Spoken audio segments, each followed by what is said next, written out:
MSC Virtuosa is a huge cruise ship. She's a ship that's served Southampton on and off for a few years now, and so as a result, she's a ship that I've grown incredibly familiar with across multiple cruises.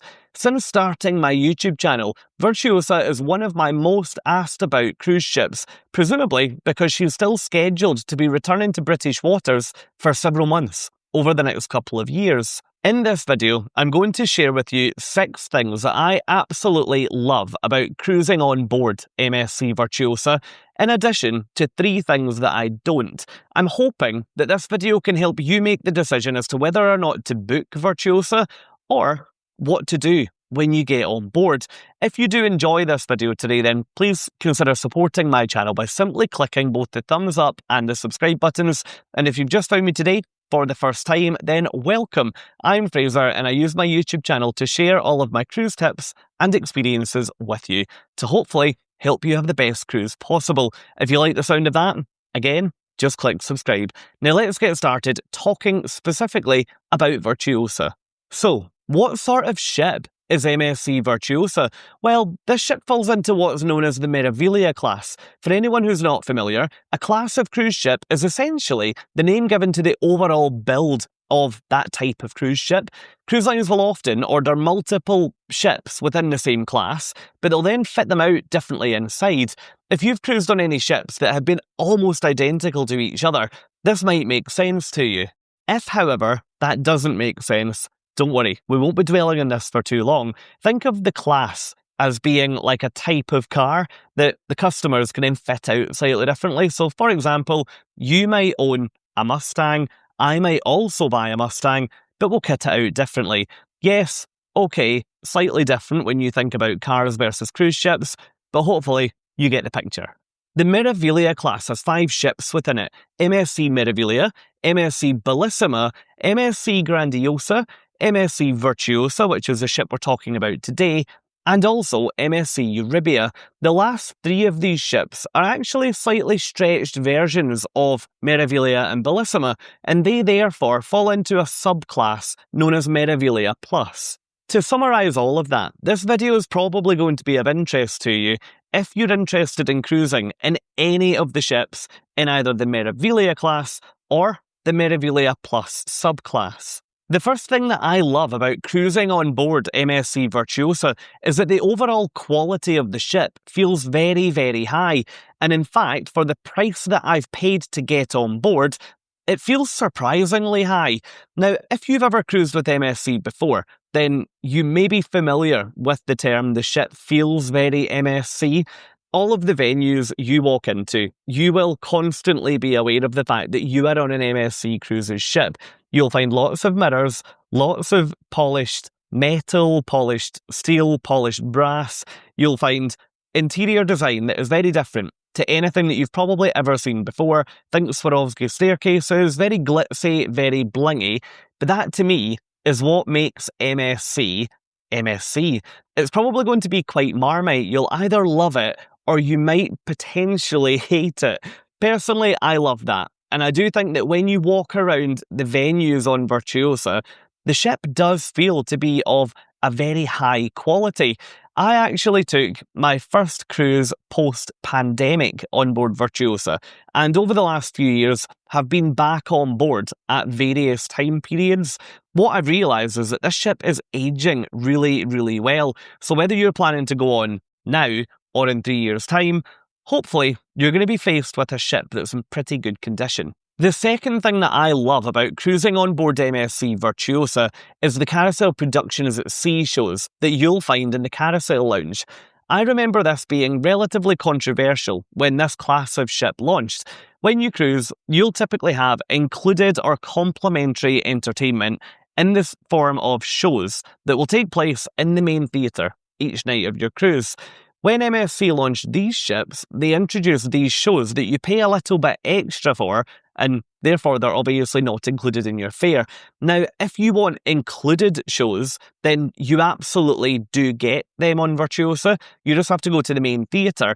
But the Carousel Lounge is a bespoke venue at the back of the ship on Deck 7, and in there, you'll find shows that are completely different to what's on offer up in the main theatre. The Carousel shows come with an additional charge of €10 per person or $12 per person if booked in advance, or €15 per person or $18 per person if booked on board. So in other words, it's worth booking in advance to save yourself some money. This price includes the show and also a cocktail on arrival, although for most of my cruises on Virtuosa I've actually had a drinks package, so the cocktail hasn't been a main draw for me at all.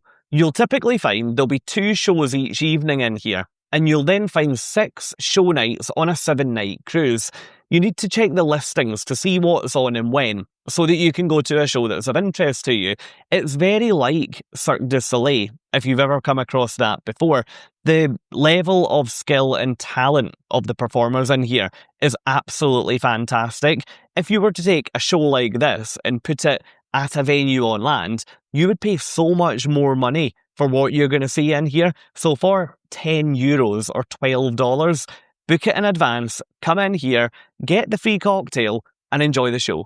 The third thing that I love about cruising on board MSC Virtuosa is the main pool deck. The swimming pool on this ship is among the most generous swimming pool allocations I've seen on cruise ships of this size.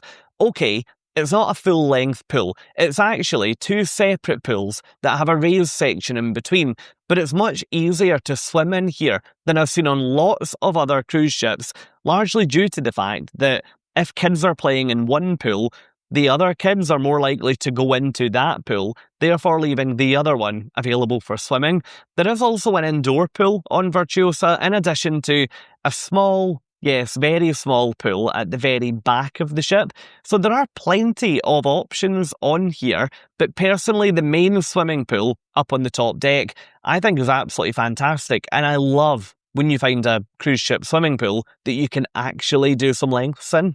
The fourth thing that I love about cruising on board MSC Virtuosa is the speciality dining. You're going to find so many of the speciality dining options that MSC Cruises have got a reputation for on here. If you're looking for my recommendation, then I'd give my absolute clear seals of approval to both Butcher's Cut, which is the onboard steakhouse, and also Hola, the onboard Mexican. Both of these are absolutely fantastic and, in my opinion, are well worth the money. If you're dining in Hola, make sure you take advantage of the all-you-can-eat unlimited food deal. It is an absolute bargain when you look at the amount of food that they will just keep bringing you, and it's all really, really good quality. My fun fact is that every time I take a cruise with MSC Cruises, I actually get a free meal at Butcher's Cut, which is the steakhouse. The reason why I get that is because I've built up a certain level of the Voyagers Club loyalty program.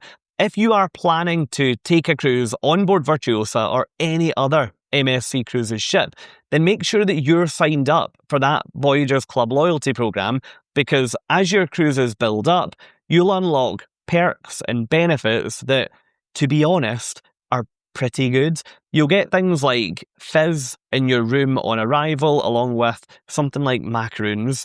You'll then get complimentary thermal suite access, complimentary meals in speciality restaurants. It's well worth it, and it's completely free of charge to do.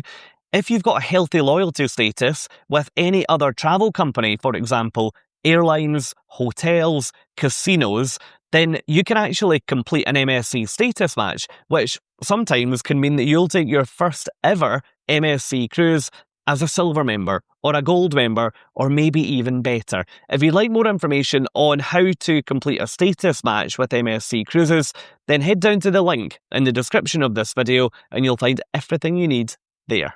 The fifth thing that I love about cruising on board Virtuosa is the amount of things that there are to do.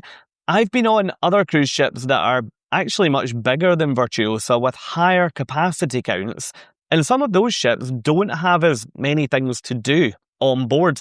Every time I get on Virtuosa, I always challenge myself to try and do something that I haven't done yet, and so far, I've had a 100% hit rate.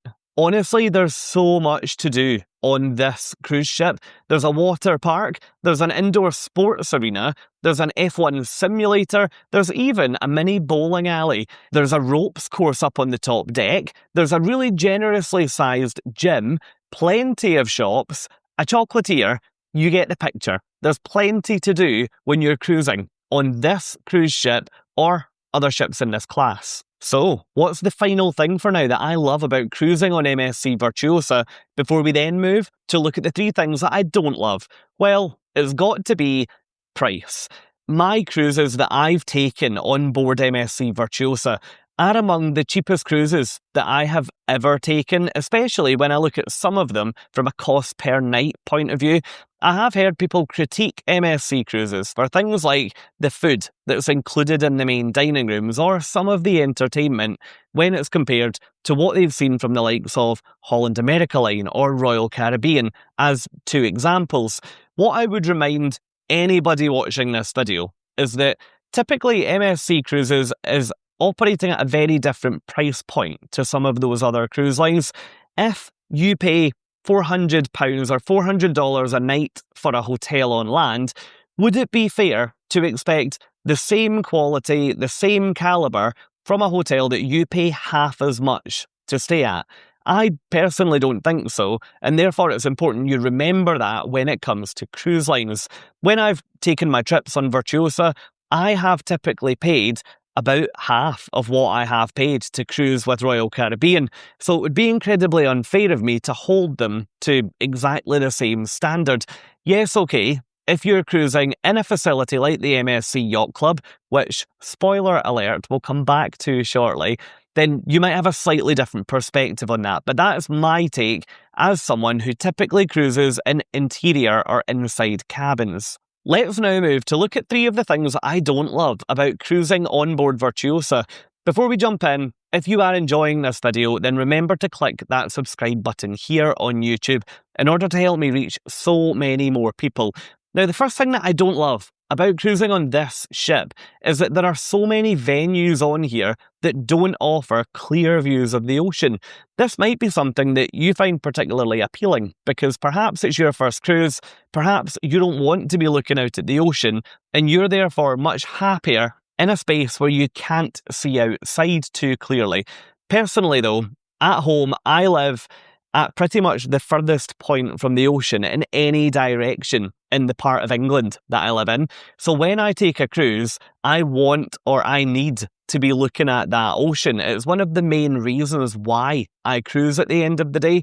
I would love to be sitting in a bar all day looking out at the waves and looking out at the ocean, but there are so many venues on here that either don't have windows or have very obstructed windows. So just bear that in mind. That's obviously not a reason that you wouldn't book a cruise on here, but bear that in mind when you're planning where you might want to spend time during your cruise. If you'd like to see all of the venues on here, then at the end of this video, I'll link you over to my Virtuosa ship tour, and you can use that video to scope everything out to find your favourite seat on board. The second thing that I don't love about cruising on Virtuosa is that all of the forward-facing views from the ship are blocked off for those cruising in the MSC Yacht Club.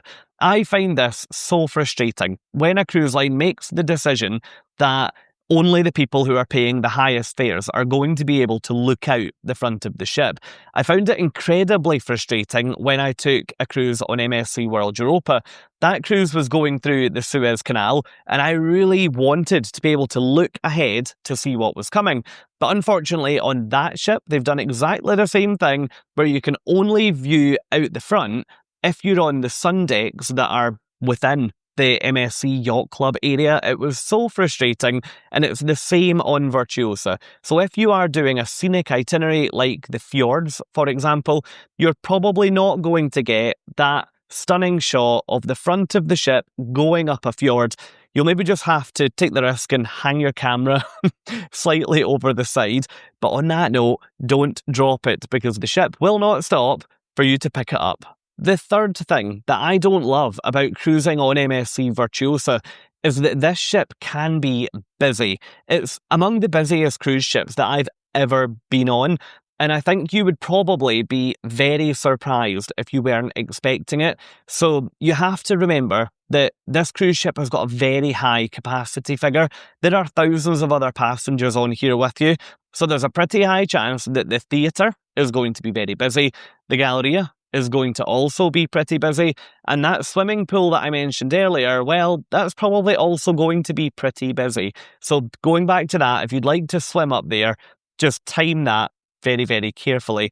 Now, I did find the fill level at some parts of this ship to be really quite a lot. If you look at areas like the main atrium in the evening, you can sometimes be struggling to get down that space without it feeling as though it's quite wall to wall.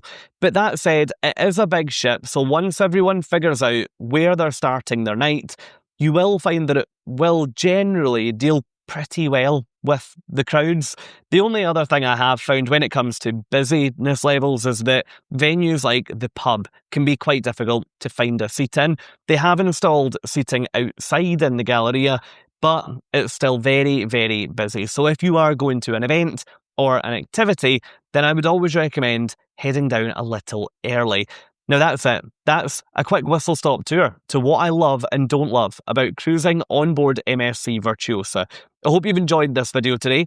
If you have, then come and join me over in this one. As I mentioned, this is my MSC Virtuosa ship tour. In this video, I'll show you every single venue on board, starting from the bottom and working our way up to the top.